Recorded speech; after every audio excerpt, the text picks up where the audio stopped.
2. The only chapters that are included in exam 2 is chapter 5 and 7. Chapter 5 and 7. So today we're going to go over supply and demand and the government policy. So far we have understood that what is the supply and what is the demand, that there will not be supply if there's no demand. And we understood if the price changes, how much the demand will change. If the price changes, how much the supply will change. I'm talking about the elasticity of it. We understood what is the benefit and supply and the demand they get it while consuming if the price, what they perceive is below or higher, what they expect to sell or buy actually, respectively. And today we're going to talk about the government policies that are undertaken, that are conducted in order to affect the supply and demand. Why? What is the purpose of the government policies that are taken in every country in the world actually? The main idea is to keep the economy stable, growing. So economy is growing and it should be stable. It should not be downgrading. It should not be downturn. There shouldn't be any recession. If there is a recession, there should be something done in order to improve it. So the government policy taken to improve the well-being of the household. So they do through the different instruments like price controls and taxes. Price controls usually enacted when the policymakers believe that the market price of the goods, services is unfair to buyers and the sellers, and that can generate inequality among the households, among the demand and supply, and it can destabilize the economy itself. Taxes used to raise the revenue for public purposes and to influence the market outcomes itself. So the example I can give you about the price controls, at the beginning, when the pandemic took the place in this year, when the quarantine was conducted, so the price of the mask jumped dramatically up, and there was no out. Actually, it was out of the storage, the mask, the medicine in the pharmacies. However, the government put some control on tried to put some control on the price of the mask that the people are wearing nowadays. It's a must. Everybody has to wear the mask. So the pharmacies, they started to play the monopolistic role, which made them to increase the prices in a way that they will get the benefit. However, the government did not allow. They put some price control. They said this is the price that it should be, and it cannot go above it. So this is how the price control works. And there is in price control, there's a division into two parts, which is price ceiling and price floor. The price ceiling is the legal maximum on the price at which good can be sold. Is the maximum price. It cannot be sold above that price. And price floor is the legal minimum on the price at which good can be sold. The example of the price floor is the minimum wage salary. Who can tell me what is the minimum wage salary in Kazakhstan? Is there any such a thing? 42,500. Okay, so 42,500 tenge. It's a price floor. So anybody who is working, he cannot get below this amount if he is working for full time. So this is an example of the price floor. And the price ceiling, I gave you the example of price mask price, like it cannot jump above the who remember how much money he paid for the mask for the last time from the pharmacy? 160 tenge. 160 tenge. So most probably, I don't remember honestly, because I bought one which is not, you can use it for several times, like I'm washing it every day. So they put the price ceiling that say that you cannot pay more than this. So the pharmacies, the producers, they cannot put the price above it. Okay, this is what it called as a price ceiling. And how the price ceiling affect the market outcomes? There are two situations. One is a not binding, the other one is binding constraint. So when it's not binding, which means that you set above the equilibrium price, and there will be no effect on the price of the quantity. So if, let me tell you an example, a normal bread, a bread that you buy. Okay, who can just, Ayslu, or anybody else who can give me the example for how much you pay for bread that you buy and which type of bread you buy. I buy Borodinsky bread like for 100 and something tenge. Borodinsky bread, yes? Yes. Okay. Now, you pay 100? 175, I think. 175, okay? And let's say 1. Okay, you pay 175 for one quantity, for one bread. This is supply, this is demand. If, as a government, I say that to the bread producers, to the bakery companies, okay, you cannot sell the bread above 250. Do you think that this will affect them? No. No, because they are already selling below the price selling. So this is the example of not binding case, okay? So we set the price selling above the equilibrium price. So it doesn't affect the producers. It doesn't affect the market outcomes. So there will be no effect on the price and the quantity sold. If it's binding constraint, I'm as a government, I will put the price selling below the equilibrium, saying that you cannot sell more than 100. So which is example of the binding constraint. In this case, what do you think? Will the producers be affected by this price selling if it's $100? Yes.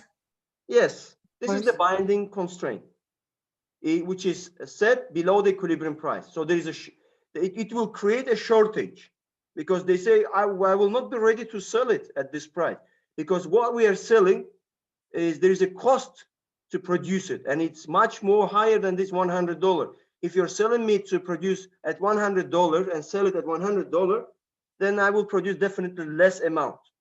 So the sellers must ration the scarce goods. And that will create a long lines and there will be discrimination according to the seller's bias, actually.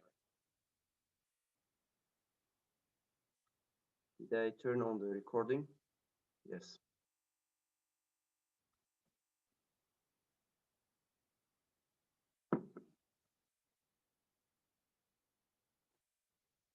Okay, this is the example.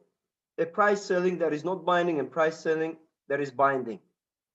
The example that I gave you previously, so I don't have to explain it. Okay, if you have any questions, please feel free to ask. If you didn't get well, I mean, if you just misunderstood something, just ask me. In 1973, the OPEC raised the price of crude oil, so that reduced the supply of the gasoline, and that created long line gas stations. So what was the responsible for the long line? So there are two actually statements by the scholars. They say, first of all, OPEC was the responsible for long line for the gas because of the shortage of the gasoline. The other people who blames the US government regulations. They put the price selling on the gasoline, which was binding constraint, okay, which was set below the equilibrium price. So actually that created issue. But if the truth to be told, they both contributed to this. So what happened in the market? There's a diagram showing. So before the OPEC raised the price of the crude oil, equilibrium price was below the price selling, okay? And no effect on the market. When the price of the crude oil rose, so decreased the supply of the gasoline, equilibrium price was above the price selling. So that created the binding condition. So here's an example. This was the initial case, okay? Now the government sets the price. In economy, said to the oil producers, look, whenever you sell, because in 1973, let me tell you, there was a big financial global crisis as well that took place because of this, because of the oil shock. It's called a supply shock. But 2 days this year, it happened as well, this oil shock, but it comes from not supply side, but it came from demand side. I will come to this point more to talk in a detail later, but in here, in the initial stage was this, and it was not affecting because it was above the equilibrium. But later, the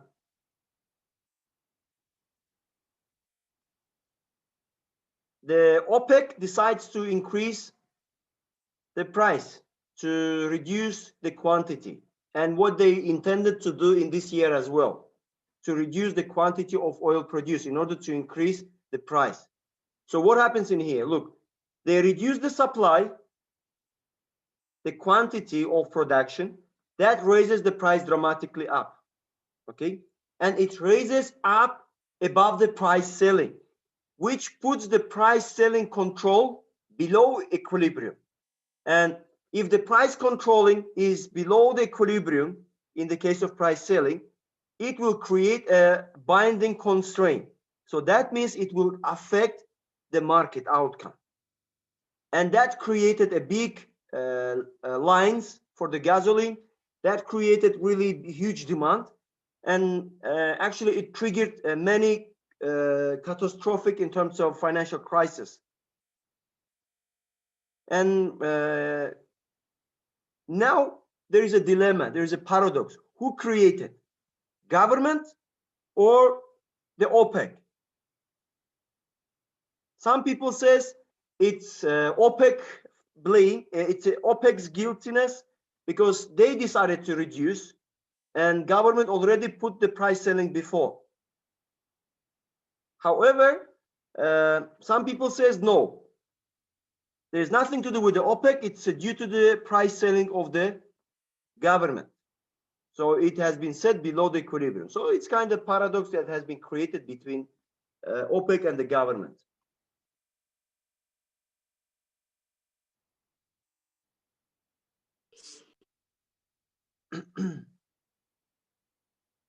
And same thing we can give with the rent example. Local government can place a ceiling on rents. The main aim. So when as it's a really close situation to you, before the what do you call it, quarantine. When you were living the student life, those who come here to study from different city, like those who doesn't live in the Almaty, definitely you rent the flat here, yes? Or you rent the dormitories rooms or places in the dormitory. You pay some money. Imagine the landlords, they decided to increase the price. They say we'll increase it as much as we get more benefit from it. However, the government wants to help the people, it wants to help the household to put some price selling. You cannot increase the renting. However, the critics take the place in here. Highly inefficient way to help the poor is to raise their standard of living actually. On the other side, if they will not put the price selling, the landlords will increase the price and it will really affect the people to afford to rent their flats. However, if they do not put, what happens? They will increase the price and the people will strive to work harder to earn more money. That will improve economy more. When the people start earning more money, they will say, why should I pay for rent if I can go and get the mortgage loan and buy the flat for my own self? So I shouldn't waste the money. So he will buy. For me now to buy the flat and paying for installments, the debt that I owe to the bank is the same thing that I pay for the rent to the landlord. So this is the critic that raises like it will be inefficient way to help the poor people to raise their standard of living. So there shouldn't be any price selling, but there are people who say there should be actually price selling in order to let the people to stay.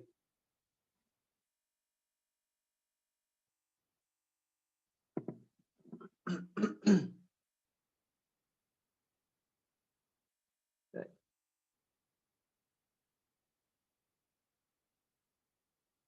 So I just talked about this all.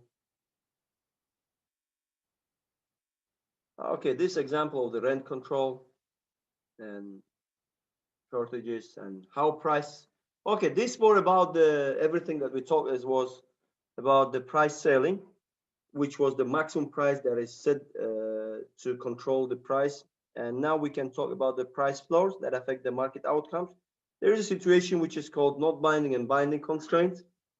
For the price floors, if it is set below the equilibrium and no effect, and if it's binding constraint if it's set above the equilibrium.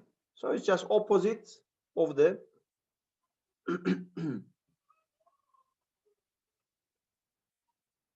price selling.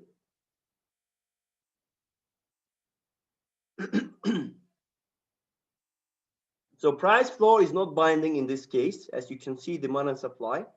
So when it's set down, okay, it says the minimum wage should be $2 per hour. However, it says, or it's ice cream, doesn't matter. And it says minimum, it's better to use the price floor to compare with the wage, okay? It's not good to put the price, I mean, for the goods and services that is offered by the suppliers, okay? So here we can see here that it's a $3 equilibrium and the price floor is set $2. So it said it's below than $2. The minimum, so you cannot sell this ice cream below $2. The minimum that you can sell for $2, and they're already selling for $3, and they're already happy at equilibrium, so it will not affect them. However, if it was above the equilibrium, that would create actually binding case. That would create binding case. So here, they say that the minimum price that you sell ice cream should be $4, not $3. Actually, that will create a surplus. That will make the suppliers to supply more, and it will be in the benefit of the suppliers rather than in the buyers.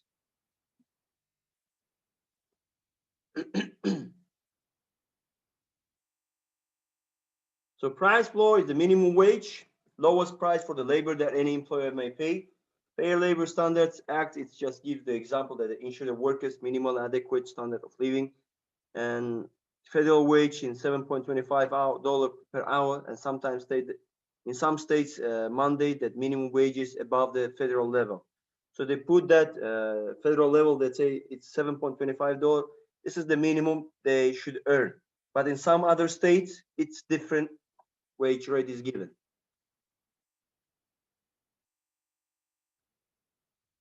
France example, the average income is 27% lower than in the United States, and the minimum wage is 9.40 euros per hour, which is $12. And market for labor, the workers who supply the labor and the firms who demand for the labor.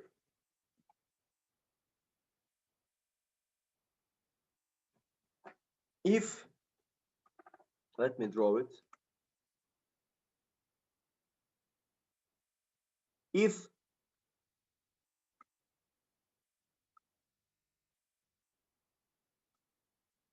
this is supply, this is demand, this is minimum wage. So supply of the laborers are the workers, and demand for the laborers are the firms, okay? This is wage, and this is quantity. If minimum wage is above the equilibrium, okay? Imagine minimum wage is 42,500, and it's some workers, maybe one worker for this price, for this amount, or let's say 100 workers will work for this in the market. Just example. if minimum wage is above the equilibrium, if minimum wage is above the equilibrium, it says that you cannot pay the salary below 100,000 tenge. You cannot pay below than 100,000 tenge. The minimum wage should be 100,000 tenge. So that will create actually surplus of the workers. There will be more supply of the workers. Higher income for the workers who have jobs, and that will lower the income for the workers who cannot find a job actually. And there will be impact of the minimum wage on highly skilled, experienced workers. So no effect. The equilibrium wages are well above the minimum. So if you're highly skilled and if you're really professional and you're already earning above the equilibrium, your salary is, let's say, 300,000, okay? That regulation, that price control, the price floor will not affect you as a highly skilled worker. But for the unskilled people who are working just for this 42,500, they will be affected. The market will be affected.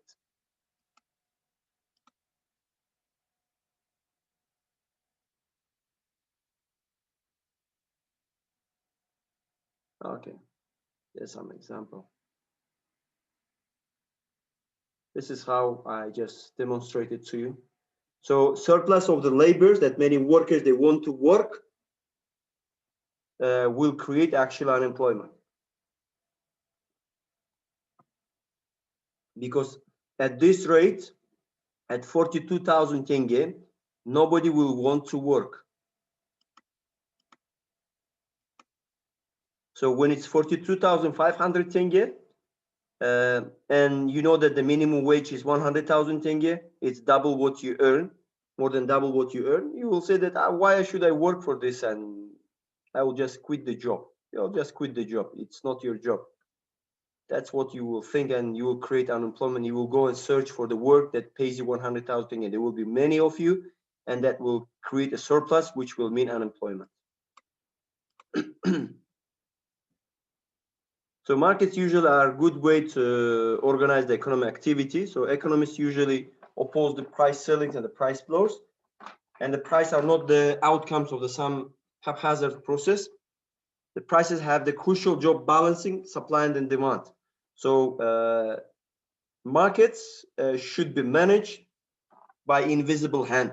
This is what is believed by economists. They say they should be coordinated economic activity. The price, the demand and supply by itself. The government should not intervene. Once the government intervenes, that destroys the capitalism definition. This is what they believe, the economists. I don't know. What do you think in your perspective way? It can be said that I'm for that the government should intervene, and you can say that the government should not intervene. But one example I can tell you, there is one only country which is fully capitalized, which is fully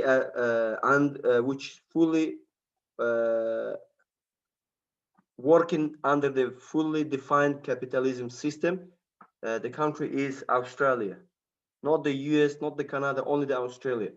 If the economy goes into recession, the country is solving the problem by itself. The government does not intervene. The government does not pump the money, does not reduce the interest rate, increase the interest rate, or so on.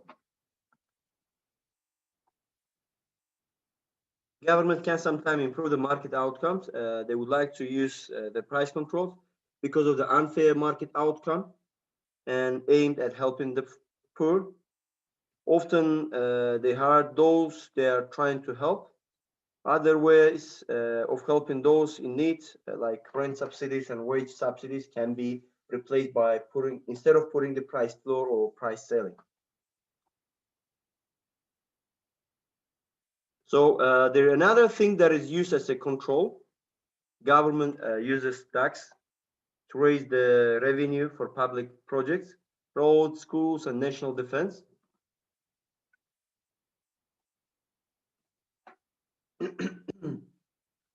Tax incidence is the manner in which the burden of the tax is shared among the participants in the market. This happens as well. And how the taxes on the seller affect the market outcome. So immediate impact on the sellers, that shifts supply. The supply curve shifts left, and that creates a higher equilibrium price, lower equilibrium quantity, and tax reduce the size of the market actually. So this initial point, equilibrium without tax, and tax on the sellers shift the supply curve upward by the size, the tax of 50 cents, because tax increases the cost of producing the goods.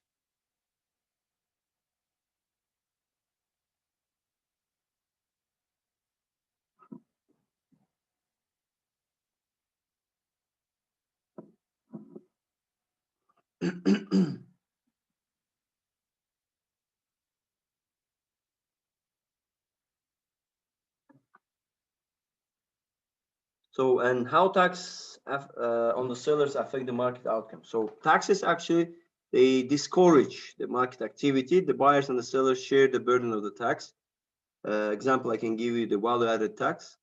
When you buy the goods, you pay the VAT, value added tax, to the seller, and the seller passes through the government.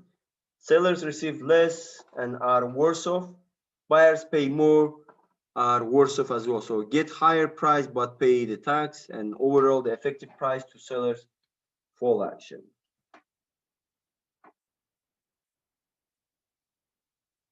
And now even the economists saying that, I was reading one article about the pandemic that took the place these days.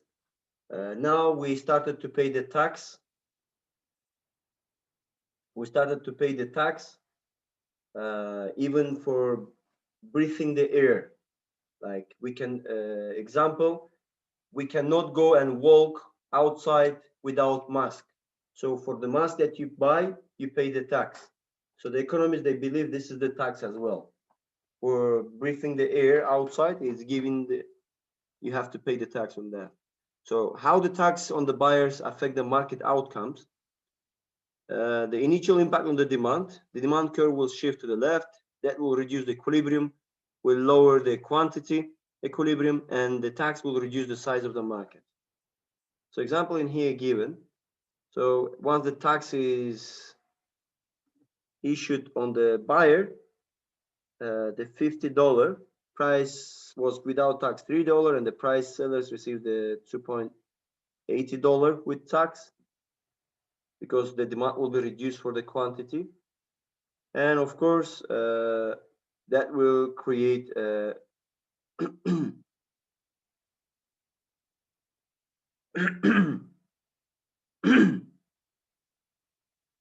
so that will create a kind of shortage or of demand for specific goods and products. In the case here, we give the example of banana supply.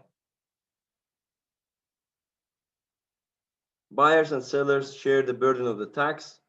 Sellers get the lower price, are worse off, and buyers pay lower market price, are worse off. So effective price to buyers rises with the tax.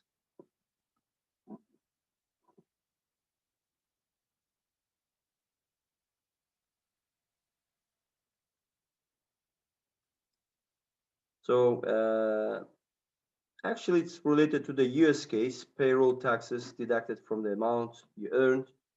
And by law, the tax burden, half of the tax is paid by the firms and out of the firm's revenue. And half the tax is paid by the workers, deducted from the workers' paycheck. So kind of double taxation in here. This is kind of critique that arises. So in the tax incident analysis, like payroll tax as a tax on a goods, the good is the labor and the price is the wage. So introducing the payroll tax, wage received by the workers falls. That will lead to the wage paid by the firm increases. And the workers and the firms share the tax burden, not necessarily like 50 to 50 as required. And actually, the lawmakers can decide whether the tax comes from the buyer's pocket or from the seller's one. And however, they cannot legislate the true burden of the tax. So tax incidence determine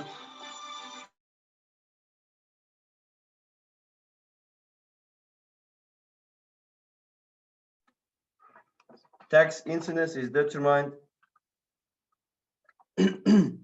by the forces demand and supply.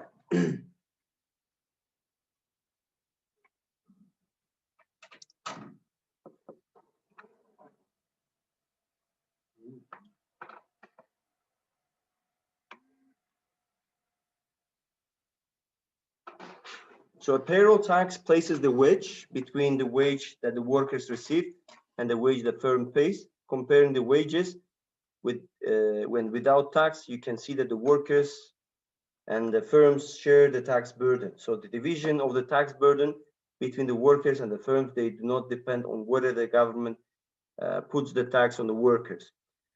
Putting the tax on the firms or divide the tax equally between the two groups actually. So they don't directly put the tax on the worker. They just go to apply on the firms, and the firms actually proceeded to workers itself. Elasticity and the tax incidence. So very elastic supply and relative inelastic demand. Sellers bear a small burden of tax.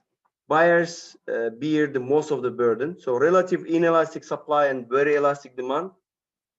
Sellers bear most of the tax burden, and the buyers bear a small burden itself.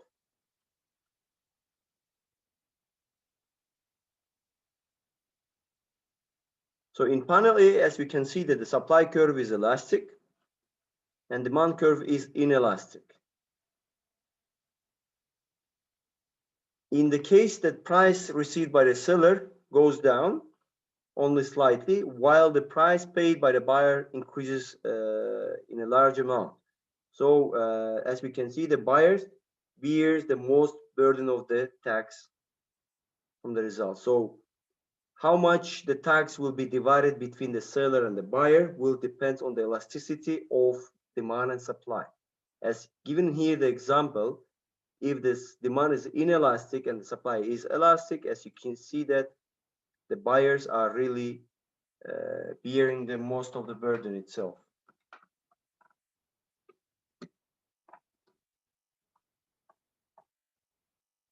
But in the case of when the supply is inelastic, in panel B, the supply curve is being inelastic and demand curve is elastic.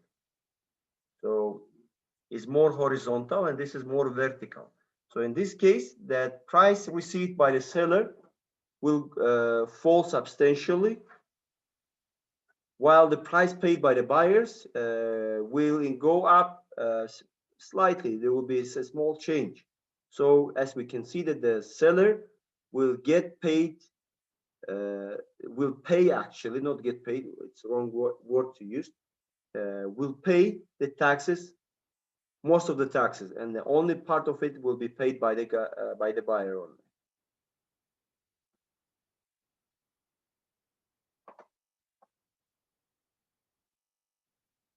So the tax burden falls more heavily on the side of market that is less elastic.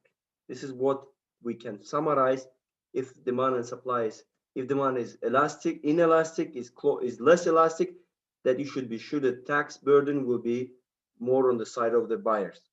If supply is less elastic, then the tax burden will be on the side of sellers. So small elasticity of demand, buyers do not have a good alternatives to consume this good, so they will be just paying the money for it, and they will just to get it, and they will bear the most of the burden of the tax. If the small elasticity of supply, the sellers they don't have a good alternative to producing this good, so they will be kind of in any way producing this good, and they will be bearing the most of the burden of the tax.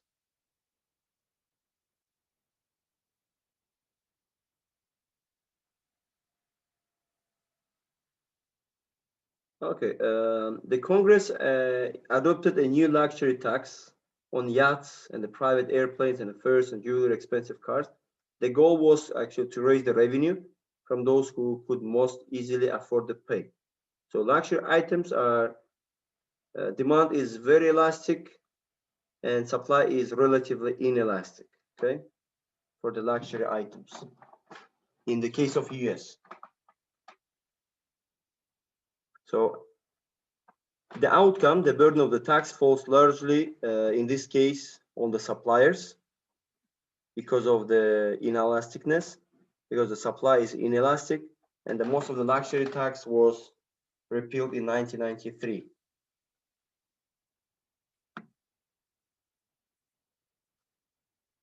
So now I want to take the attendance. I'll take the attendance and I'll give you a small task. If you have any questions, please feel free to ask. Anything you want to ask, anything that you couldn't get it, but I want to discuss one more time this price selling and price flow. Okay, Asılcan is here. Yes. Okay. Camila Alivi here. I'm here. Anel, Here. okay. Shevo, I'm here. Raylin,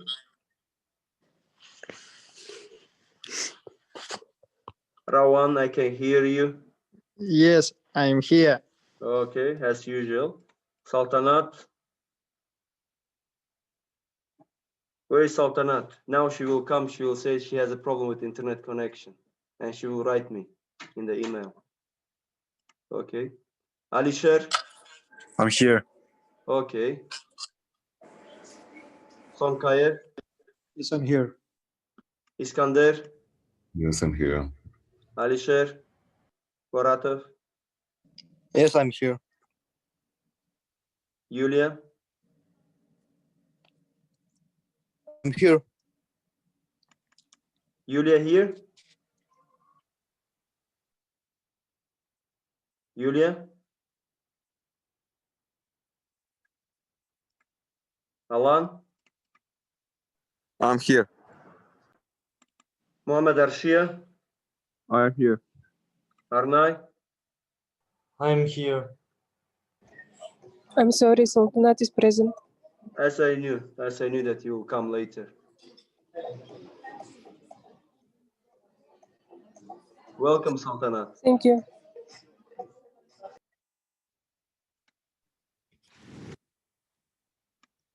Araylim is here. Okay. Arat? I'm here, Professor. Ayslu? I'm here. Sholpan? I'm here. Amina? Here. Amina here? Yes. Okay. Ardager? Here. Christina? I'm here, Professor. Alina? Yes, I'm here. Dana? Yes, here. Maksat? I'm here. Ilana? I'm here. Arujan? I'm here. Nuray? Yes, I'm here. Camila? Yes, here. İlyas? Here. Begzat? Here. Canaim? Here. Aset? Here. Rustam? Present. Ali? Hey, Professor. I'm here. Aliyar? I'm here. Farhat? Yes, I'm here. Janna? I'm here. Diana? Here. Arujan?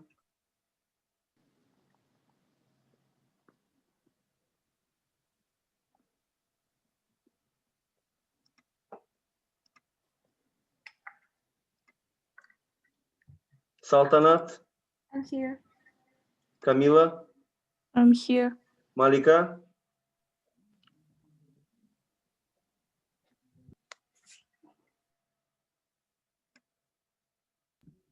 Şengüz? I'm here. I'm here. Sorry, it's Malika. Şengüz? I'm here. Ayavlın? I'm here. Danele? I'm here. Malika, Yerbolat, Here. Tanserik, I'm here. Araylım,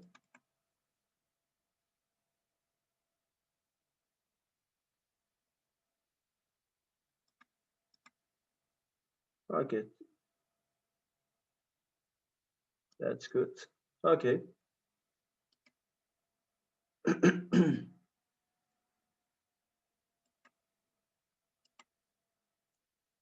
Now, I will give you a bonus if you create a situation for any product with a price selling which is set above the equilibrium. 1 point bonus. Can you repeat? Create. Let me type it in activity part. I will add it there.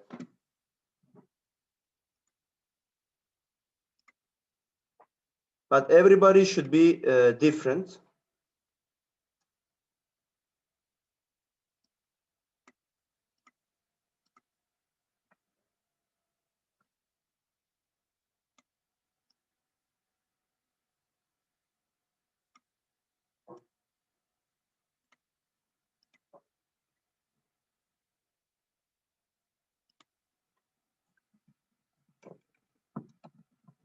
Activity bonus.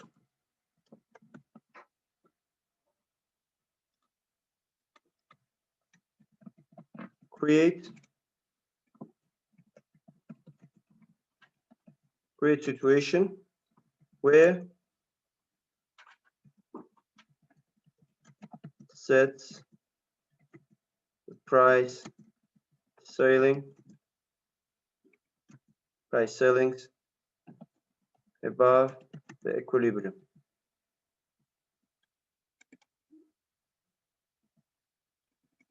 Sorry, let's make it below the equilibrium.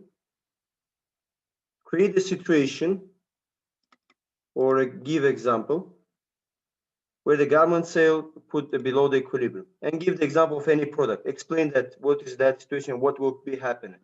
So explain what will happen to the supply and demand for certain product.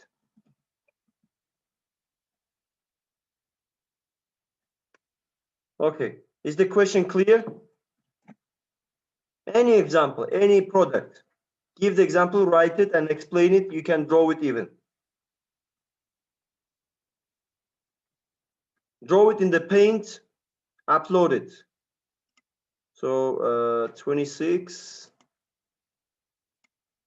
November, timing from 6.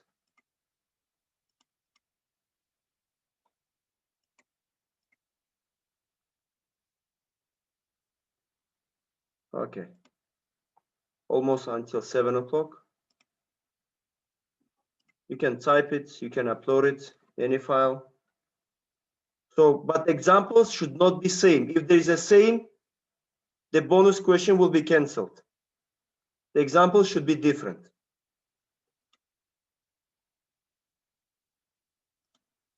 Let me go up. Here, price selling, above the equilibrium and below the equilibrium. So I want you to create the situation when the price will be binding constraint, which is below the equilibrium. What will happen, what will be created, and so far. So in here it's given ice cream, but you should give me a real product, which is in Kazakhstan, that you're consuming. So go ahead.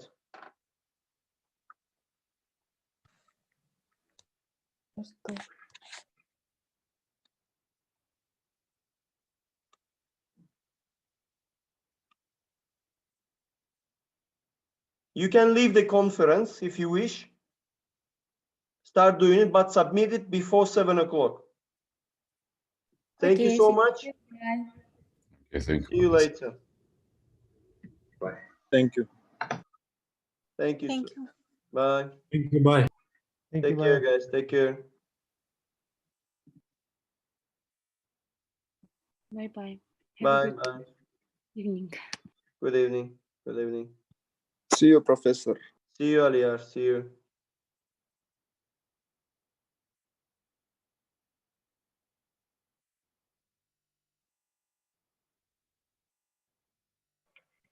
Goodbye. Goodbye. Goodbye, Asılcan.